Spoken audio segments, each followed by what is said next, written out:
Summer is here as we record this podcast, and Minnesotans are taken to the highways on vacations across the state.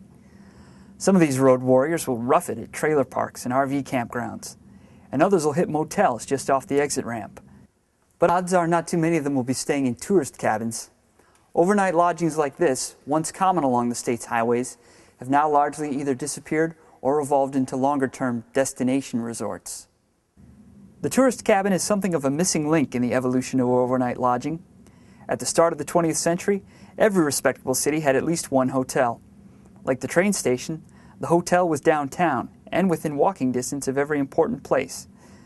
Travel habits began to change in the 1920s.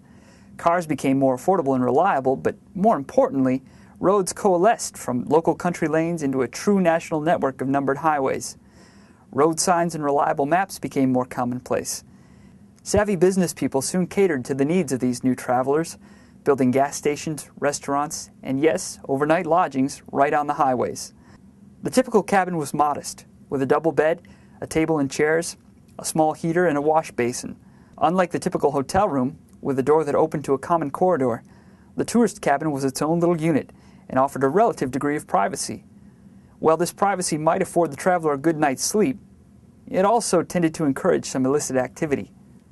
None other than FBI Director J. Edgar Hoover himself referred to tourist cabins as camps of crime. And while it's true that gangsters like John Dillinger were known to hide out in cabins between sprees, Hoover was more concerned with the less violent type of crime, euphemistically referred to as the hot pillow trade.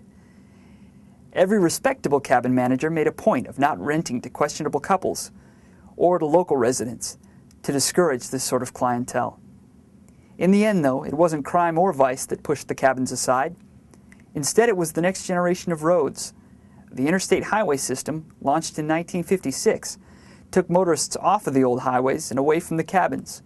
A new generation of entrepreneurs built new motor hotels, or motels, along interstate ramps, and most of the old cabins faded away. We have several cabin-related items at the Minnesota Historical Society, starting with a tourist cabin. This is cabin number 3 from the Star Harbor Resort on Lake Superior, north of Two Harbors. The cabin was built about 1910 and stood on the North Shore and right off of Highway 61 until 1990, when it came to the Society. Star Harbor was the first cabin resort located on Minnesota's Lake Superior shoreline. The cabin's simple floor plan includes a living room and cooking area, one bedroom, and a tiny bathroom. In addition to the building itself, the Society also acquired 47 different items that were used in the cabin. This little Skell gas stove, made by the Skelly Oil Company of El Dorado, Kansas, has 4 burners and a small broiler. This refrigerator, made by the Sanitary Refrigerator Company of Fond du Lac, Wisconsin, stands at a compact 43 inches high. This aluminum coffee pot, a product of the Foley Company of Manitowoc, Wisconsin, doubtless helped many tourists appreciate those early morning Lake Superior sunrises just a little bit more.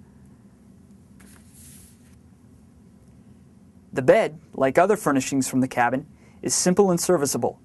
The headboard is a simple design constructed from plywood.